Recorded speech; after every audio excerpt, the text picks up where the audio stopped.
What's up, Exeters? So we're here today, Long Beach, California. Pretty nice town. I like this area. I like this town. But we're not here to sightsee. No. Because you know if we doing a video, it ain't gonna be sightseeing.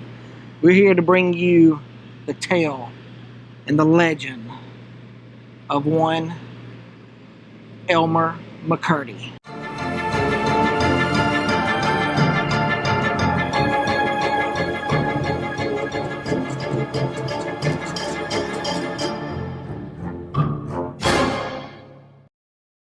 Here in Long Beach, we're standing to my right is the Pike outlet, okay?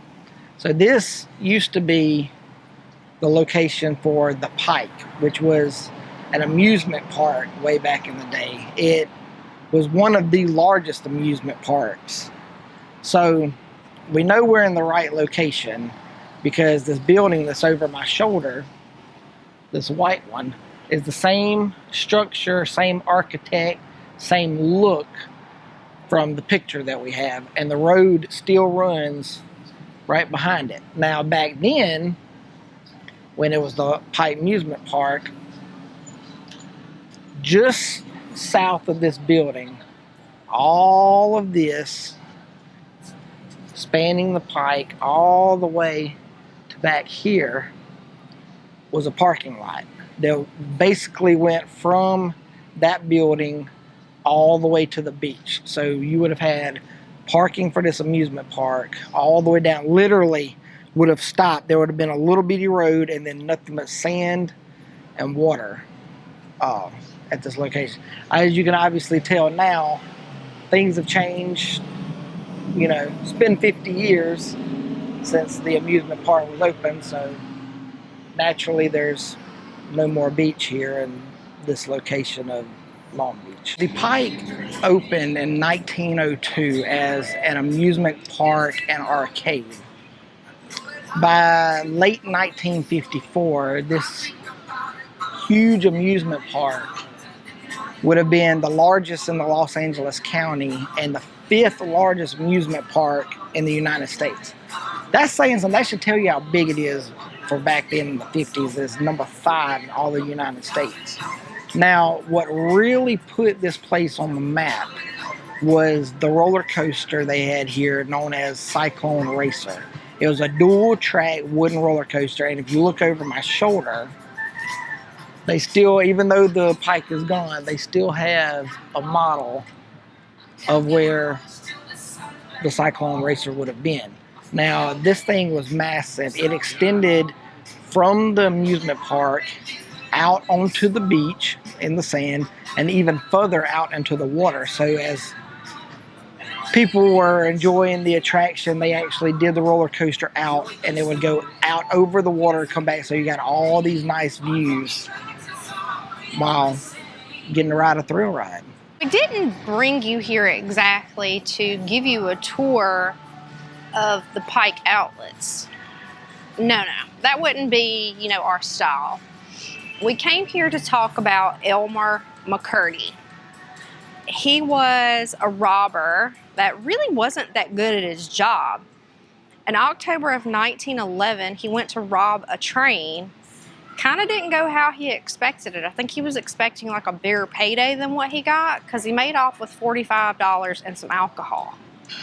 It took 2 days for police officers to locate Elmer. And he vowed, "You're never going to take me alive." And they didn't. Elmer ended up getting shot and killed and taken to a funeral home by the name of Johnson's Funeral Parlor in Oklahoma. So after his death, at the funeral parlor, nobody claimed his corpse. He had no family. So one of the morticians that had, embalmed his body, and he saw like 6 months into it, he saw how well preserved his body was. He set it up in the funeral parlor and was like, "I'm going to make me a little change off of it." So he told people, you put 5 cents in the mouth of Elmer McCurdy, you could see the body. Well, so he was making bank off of him, right? So these 2 guys, I think with like a traveling kind of like amusement thing, got word about it, came in, saw the body, and of course they were like, yo, that's my family member, claiming the body, and took it. And thus, Elmer started his traveling journey across the country. Now, I just want to know, one, what did this guy use to embalm Elmer with that wasn't normal if it was well preserved that long afterward? And two, why would you have the people put the money in the freaking mouth? Which I guess it is a corpse. He's the only one that knew that. You know, it's going to hold the change. Maybe he thought the money would settle and help. No, I mean, I don't think it was like going down. He wasn't like going and cutting him open and digging his money out. That's probably what it just sounds settled like. in his mouth and he was getting it out of his mouth. I don't know. All I can think of is this like old piggy bank I used to have where you'd put the thing down and the little hand would grab it. You had to move his arm like this so the money would go down. Yeah, like they're open, like you open them out, you put the money in, you close, and it just goes down. That's all I'm picturing. I don't think that's how it was. I mean, you're telling people to put the money in a corpse. Who knows? After Elmer McCurdy made his rounds with like traveling shows, he ended up in some wax museums, and finally he made his way here to the Pike Amusement Park, which is why we are showing you where the Pike Amusement Park used to be. He ended up in a ride called Laugh in the Dark. It was a funhouse dark ride that had a lot of mannequins in the ride. And a lot of the kids were like, yo, that one over there looks real. And it was because it was real. In December of 1976, Hollywood was filming an episode of The $6 Million Man here at the Pike. They're using the Laugh in the Dark building, right? The director is getting ready to do his shots and everything, and he doesn't like this particular mannequin that's hung up. He's like, hey, take that thing down. I don't like it. I don't want it in my shot. So the guy goes over. He goes to take it down. The arm falls off, and what it looks to be actual human bone. So coroner comes and gets the body, right?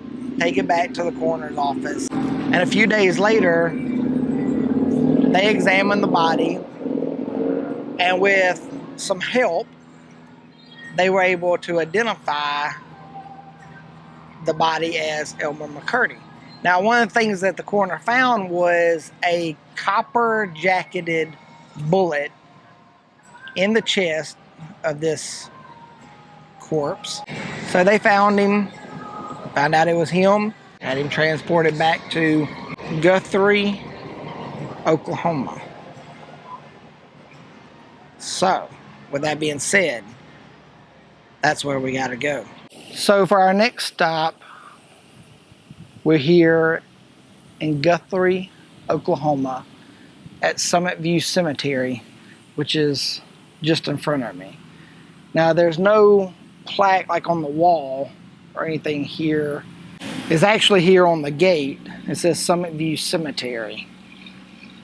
And this is where we'll be making our way to Boot Hill. So after you enter the cemetery, all you have to do is really follow the signs that lead you to the Boot Hill section of the cemetery.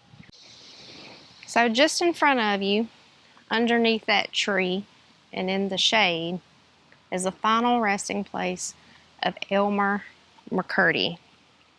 Only took 66 years after his death to finally get some peace. In April of 1977, after examinations, phone calls, investigations, they finally brought Elmer's body back here home to Oklahoma. And it was a pretty big deal. A lot of people from the town came for his burial. So on the other side of the tree, you'll find the grave of another outlaw, Bill Doolin. And his headstone reads, killed August 25th, 1896, near Lawson, Oklahoma territory by Deputy United States Marshal Heck Thomas and posse. And of course, he has the boot on his also. But just to the right, on the other side of the tree,